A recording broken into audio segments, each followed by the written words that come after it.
नमस्कार दोस्तों, English with DK में आपका एक बार फिर से स्वागत है। आज के इस वीडियो में हम अध्ययन करेंगे क्लास 12 फ्लेमिंगो बुक का चैप्टर 7 जिसका टाइटल है द इंटरव्यू और जिसको लिखा है क्रिस्टोफर सिल्वेस्टर के द्वारा जो है जिसको लिखा गया है।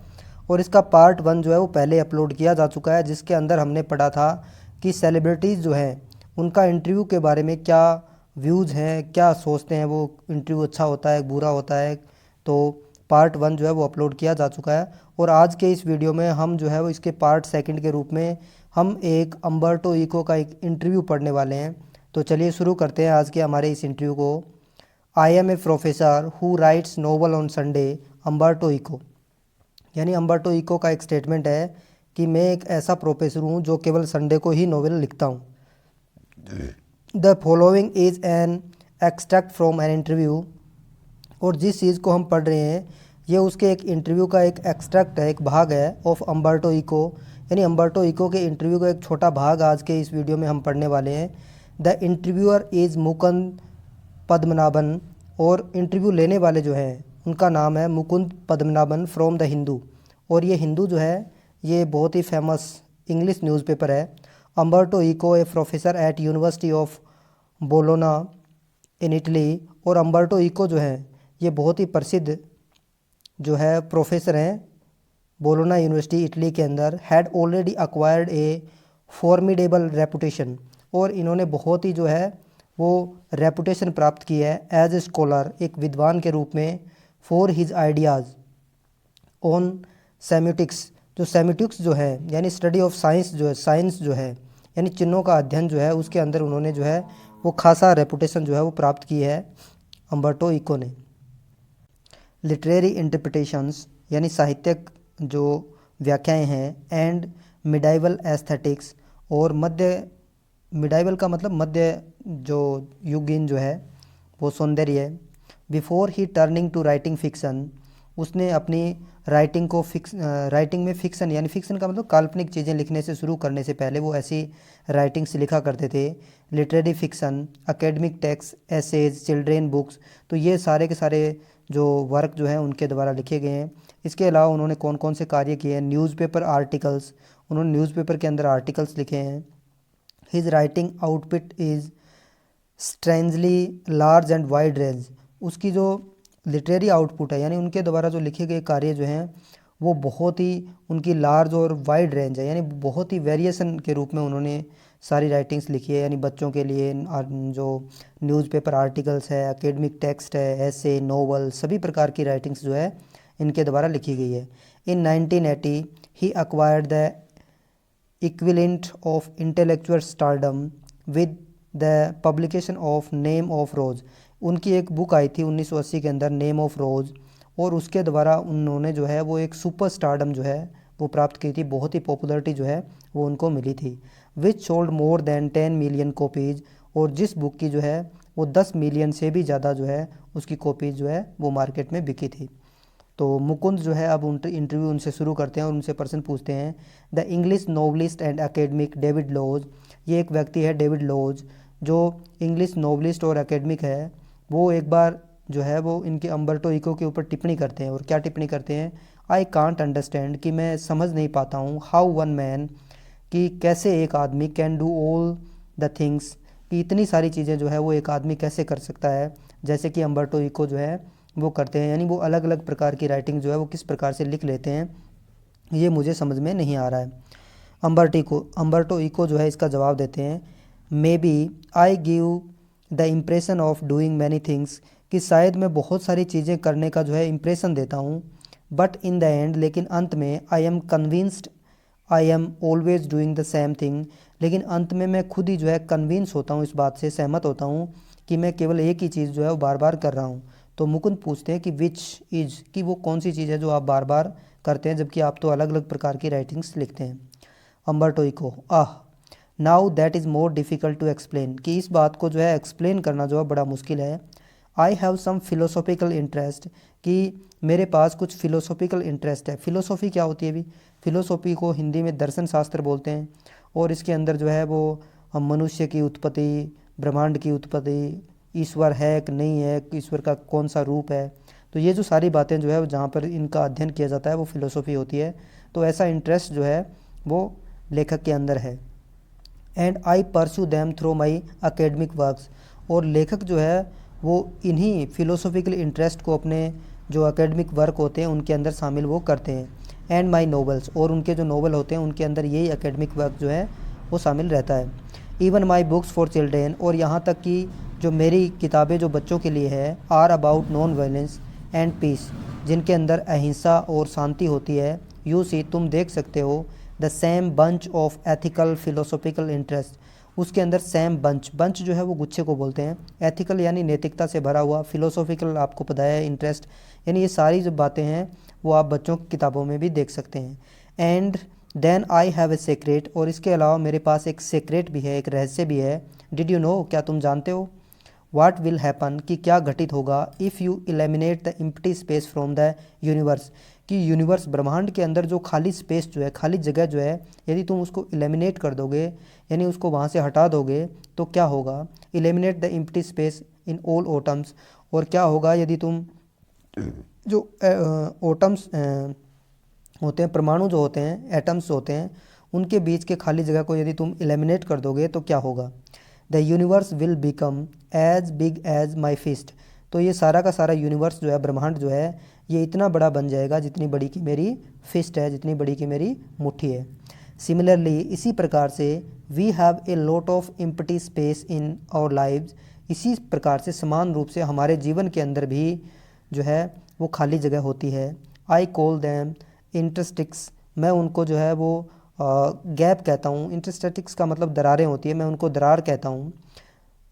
से you are coming over to my place, जैसे कि तुम जो है वो मेरे प्लेस के ऊपर आ रहे हो। You are in an elevator and while you are coming up, कि जब तुम ऊपर आ रहे हो तो तुम एलिवेटर के अंदर हो। एलिवेटर जो है वो उनको लिफ्ट को बोलते हैं, कि जब तुम लिफ्ट के माध्यम से जब ऊपर मेरे से मिलने के लिए आ रहे हो, I am waiting for you, और मैं तुम्हारा जो है वो इंतज़ार कर रहा हूँ। दिस इज़ एन इंटरस्टिक्स, और यही वो गैप है, यही वो दरारें हैं, यानी खाली आप भी फ्री हो और मैं भी बैठ के आपका इंतज़ार कर रहा हूँ, तो मैं उस समय फ्री हूँ। एन एम्प्टी स्पेस, और यही वो खाली जगह है। I work in empty spaces, मैं ये जो खाली जगह होती है, खाली टाइम होता है, उसके अंदर मैं कार्य करता हूँ। While waiting for you elevator to come up from the first to third floor, कि जब आप जो है वो फर्स्ट फ्लोर से थर्ड फ्लोर मेरे से मिलने के लिए आ रहे हो, और जब मैं इंतज़ार कर रहा हूँ आपके पहली फ्लोर से तीसरी फ्लोर तक आने का, I have already written an article, और तब तक मैं जो है वो एक आर्टिकल लिख लेता हूँ, और लाफ्स, और उसके बाद में वो हंसते हैं। मुकुंद फिर पूछते हैं, note every one can do that of course, तो मुकुंद कहता है कि जिस प्रकार से आप जो है वो वेटिंग करते करते ही आर्टिकल लिख देते हैं, तो ऐसा हर कोई नहीं कर सकता है। Every one can, note every one can do that of course, वास्तव में कोई जो है वो ऐसा नहीं कर सकता है। योर नॉन फिक्शनल राइटिंग, कि आपकी जो नॉन फिक्शनल राइटिंग है, यानी जो किसी घटना पर आधारित जो बिना काल्पनिक राइटिंग आपकी, योर स्कॉलरली वर्क, और आपके जो बुद्धिमत्ता से भरे हुए जो कार्य हैं, has a certain playful and personal quality, उसके अंदर कुछ निश्चित जो कुछ पर्सनल क्वालिटीज़ हैं उनके अंदर। It is a marked departure from a regular academic style, और ये एक प्रकार की टिप्पणी है और ये प्रस्थान है। जिस प्रकार से रेगुलर एकेडमिक वर्क जो है वो लिखे जा रहे हैं, उनसे आपके वर्क जो हैं वो काफ़ी अलग हैं। Which is invariably depersonalised and often dry and boring, कि जो एकेडमिक जो वर्क लिखे जाते हैं वो सामान्यतः पर्सनलाइज नहीं होते हैं, पर्सनल नहीं होते हैं, और वो सूखे और बोरिंग, यानी वो उबाए हुए होते हैं, इतने इंटरेस्टिंग नहीं होते हैं। तो एकेडमिक में जो बच्चे पढ़ते हैं तो उनके लिए ये समस्या रहती है। Have you conscious adopted an informal approach, और is it something that just come naturally to you, तो उनका प्रश्न ये है कि क्या जो आपकी जो ये स्टाइल है लिखने की, ये जानबूझकर के आपने अपनाई है, या फिर जो है ये इनफॉर्मल अप्रोच जो है ये नेचुरली आपके अंदर थी, यानी इसकी वजह क्या है कि आप जो है वो बाकी एकेडमिक वर्क जो है वो लिखे जाते हैं वो पर्सनल नहीं होते हैं, ड्राई और बोरिंग होते हैं। तो आपके जो वर्क हैं वो इन लोगों से अलग हैं, क्या आपने जानबूझ करके इनको अपनाया है या फिर ये नेचुरली है।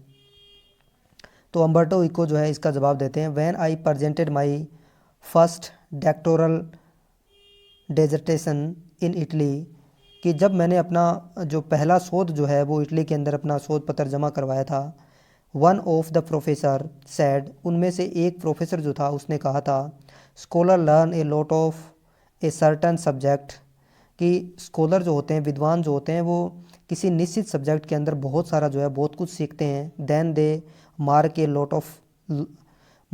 लॉट ऑफ फॉल्स हाइपोथेसिस, और उसके बाद में वो जो है वो कुछ झूठी जो है हाइपोथेसिस जो है वो बनाते हैं, देन दे करेक्ट दैम, और उसके बाद में वो फिर जो है वो उनको सही करते हैं, एंड एट द एंड, और अंत के अंदर दे पुट द कंक्लूजन, और अंत के अंदर वो जो है वो कंक्लूजन निकालते हैं। यू ऑन द कॉन्ट्रेरी, जबकि बाकी लोगों के बिल्कुल विपरीत, contrary, told the story of your research, कि तुमने जो रिसर्च किया है उसकी तुमने तो केवल कहानी बताई है। यानी बाकी लोग क्या करते हैं, बाकी पहले पूरे सब्जेक्ट को जो है वो अच्छे तरीके से पढ़ते हैं, फिर एक डुप्लीकेट नोट्स आप कह सकते हैं वो बनाते हैं, उसके बाद में उनमें करेक्शन करते हैं, उसके बाद में वो कंक्लूजन निकालते हैं। जबकि अम्बर्टो इको ने जो है वो सीधा ही उसको जो है जो भी उन्होंने थीसिस निकाले थे उनको जो है वो एक स्टोरी के रूप में उन्होंने लिख दिया था। Even including your trails and errors, कि तुमने तो इसके अंदर जो है अपनी गलतियों को शामिल करते हुए भी स्टोरी के फॉर्म में जो है इनको लिख दिया है। एट द सेम टाइम, और उसी समय ही रिकग्नाइज्ड, उन्होंने महसूस किया, I was right and went on to publish my dissertation as a book, और उन्होंने इसकी रिकग्नाइज़ किया, इसकी पहचान भी की, और उन्होंने जो है उस डेजर्टेशन जो था उसकी एक बुक जो है पब्लिकेशन करवाई थी, विच मीन, जिसका मतलब था ही अप्रिशिएटेड इट, कि उसने इस बात को जो है जिस प्रकार से मेरा जो लेखन जो था उसने उस लेखन को अप्रिशिएट किया था, उसकी प्रशंसा की थी। एट दैट पॉइंट, और उसी पॉइंट पर, एट द एज ऑफ 22, 22 साल की उम्र में, I understood scholarly book should be written the way I done by telling the story of the research. तो उसी 22 साल की उम्र में मेरे को ये समझ में आ गया था कि स्कॉलरली बुक जो है, यानी जो विद्वानों की किताबें जो है वो कहानी के फॉर्म में जो है वो लिखी जानी चाहिए, यानी जो रिसर्च जो है उसको एक कहानी के थ्रू जो है वो बताया जाना चाहिए, जिससे लोग अच्छे तरीके से उसको समझ सकें। This is why my essays always have a narrative aspect, और यही वजह है कि मेरे जो नॉवल होते हैं, ऐसे होते हैं, वो हमेशा ही नरेटिव आस्पेक्ट में होते हैं। And this is Y probably I started writing narratives, और यही वो वजह थी संभवतः जिससे मैंने नरेटिव राइटिंग्स जो है वो लिखना शुरू की थी। I remember that my dear friend Roland Barthes was always frustrated that he was an essayist and not a novelist, कि मुझे याद है कि मेरा एक दोस्त था, डियर फ्रेंड था, रोनाल्ड बार्थ्स, जो हमेशा ही फ्रस्ट्रेटेड रहते थे, तनाव में रहते थे कि वो एक एसेसिस्ट तो हैं लेकिन वो एक नोवलिस्ट नहीं है, वो उनको नोवेल लिखना नहीं आता है। He wanted to do creative writings one day, और वो किसी दिन जो है वो क्रिएटिव राइटिंग जो है वो करना चाहते थे, और अनोदर, यानी किसी दिन जो है वो ऐसा करना कोई क्रिएटिव राइटिंग वो लिखना चाहते थे, but he died before he could do so, लेकिन वो ऐसा करने से पहले ही जो है इनकी मृत्यु हो गई थी। I never felt this kind of frustration, और मैंने इस प्रकार की फ्रस्ट्रेशन का सामना नहीं किया है कभी भी। I started writing novels by accident, और मैंने जो है वो नॉवल लिखना जो है वो एक एक्सीडेंटली ही शुरू कर दिया था। I had nothing to do one day, कि एक दिन मेरे पास करने के लिए कुछ भी नहीं था। सो आई स्टार्टेड, और इसलिए मैंने शुरू किया नोवेल लिखना। Probably satisfied my taste for narration, कि संभवतः मैं अपना जो नरेशन के लिए, यानी जो लिखने के लिए जो मेरा जो टेस्ट जो था, मैं उसको सेटिस्फाई करना चाहता था, और खाली समय में मैंने इसको लिखना शुरू किया था। मुकुंद, टॉकिंग अबाउट नॉवेल्स, जब हम नॉवेल्स की बात करते हैं, from being a famous academic, जबकि आप जो है वो एक फेमस अकेडमिक राइटिंग लिखने वाले व्यक्ति हो, you went on to become spectacularly famous after the publication of the Name of Rose, कि आपकी जो book Name of the Rose जो नॉवल जो था उसके पब्लिकेशन से आपको जो है वो पब्लिसिटी मिली थी। यू हैव रिटन 5 नॉवेल्स, कि आपने केवल 5 ही नॉवेल्स जो हैं लिखे हैं, against many more scholarly work, इसके विपरीत आपने जो है वो बहुत सारे जो है वो स्कॉलरली वर्क्स जो है वो लिखे हैं, नॉन फिक्शन जो आपने लिखे हैं, at least more than 20 of them, यानी आपने जो है वो कम से कम 20 जो है वो नॉन फिक्शन वर्क जो है स्कॉलरली वर्क लिखे हैं, जबकि आपको फेम जो है वो नेम ऑफ रोज़ की वजह से मिली है। जब जो इंटरव्यू लेने वाला जो है वो इन संख्या ये बताता है तो अम्बर्टो इको जो है उसको करेक्ट करते हैं कि मैंने 40 से अधिक जो है ये नॉन फिक्शनल वर्क और स्कॉलरली वर्क जो है वो लिखे हैं। मुकुंद, ओवर 40 की 40 से अधिक, among them a seminal piece of work on Semitic, और उसके अंदर कुछ मौलिक जो है सेमिटिक यानी चिन्हों के बारे में भी कुछ वर्क्स हैं।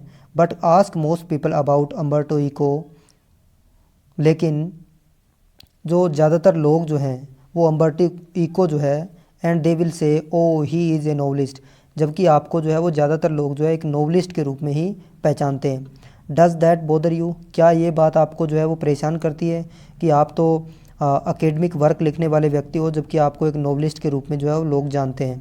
Umberto Eco, yes because I consider myself a university professor, हाँ क्योंकि ये बात मुझे परेशान करती है क्योंकि मैं अपने आप को एक यूनिवर्सिटी प्रोफेसर जो है वो कंसिडर करता हूँ।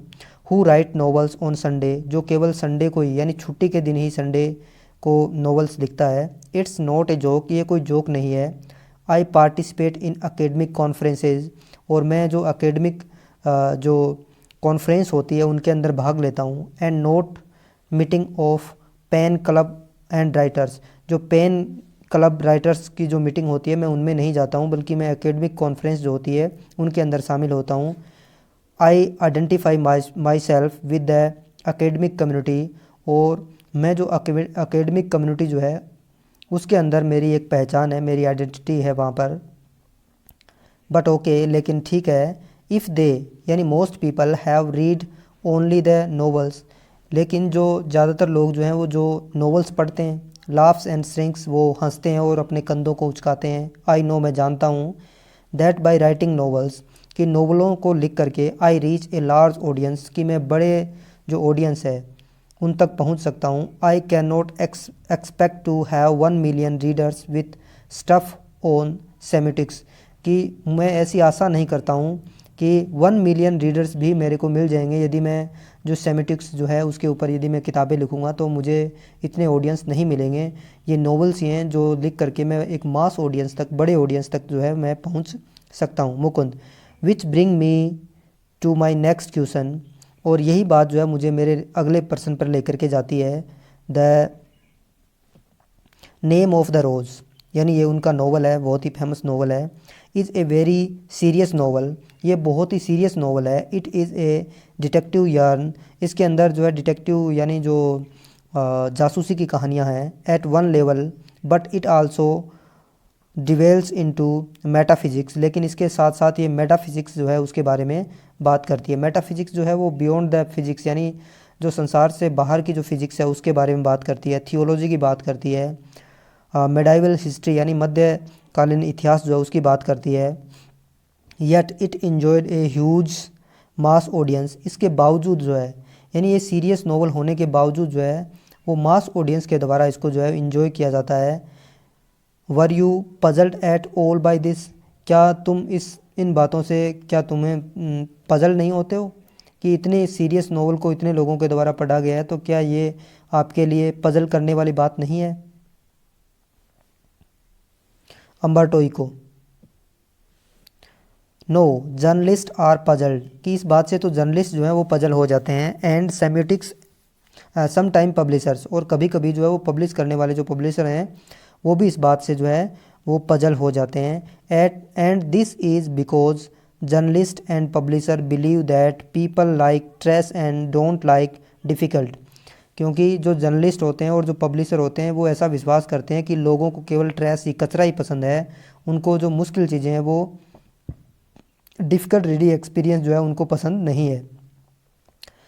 Consider there are 6 billion people on this planet, कि यहाँ पर जो है 6 बिलियन पीपल जो हैं इस ग्रह के ऊपर रहते हैं। The Name of rose sold between 10 and 15 million copies, लेकिन जो नेम ऑफ रोज जो है फेमस नोवेल जो है उसकी केवल 10 और 15 मिलियन कॉपियाँ ही जो है वो बिकी हैं। सो इसलिए इन ए वे, एक तरीके से, I reach only A small, कि इस प्रकार से मैं केवल एक छोटे से % ऑफ रीडर तक ही पहुंचा हूँ। But it is exactly these kind of readers, लेकिन वास्तव में ये उसी प्रकार के रीडर हैं, उसी प्रकार के ये पाठक हैं, who don't want easy experience, जो जिनको केवल इजी राइटिंग जो है उनको पसंद नहीं है, और एट लीस्ट, और कम से कम, डोंट ऑलवेज वांट दिस, और कम से कम तो जो है वो हमेशा ही तो उनको कचरा पढ़ना पसंद नहीं है। आई माई सेल्फ, मैं अपने आप को, एट 9 PM आफ्टर डिनर, कि शाम को डिनर करने के बाद 9 बजे, वॉच टेलीविज़न, मैं टेलीविज़न देखता हूँ, and want to see either mammy voice, emergency room, और मैं जो है वो ये चीज़ें, मैमी वॉइस और एमरजेंसी रूम जो है ये देखता हूँ। आई इन्जॉय इट, मैं इसका आनंद लेता हूँ, एंड आई नीड इट, और मुझे इसकी आवश्यकता भी है। बट नॉट ऑल डे, लेकिन मैं ये सारे दिन तो ये कार्टून्स ये नहीं देख सकता हूँ ना। तो उसी प्रकार से रीडर्स जो हैं वो जो है उनके लिए भी सीरियस चीज़ें जो है वो कभी कभी पढ़ने में कारगर साबित होती हैं। Mukund, could the huge success of the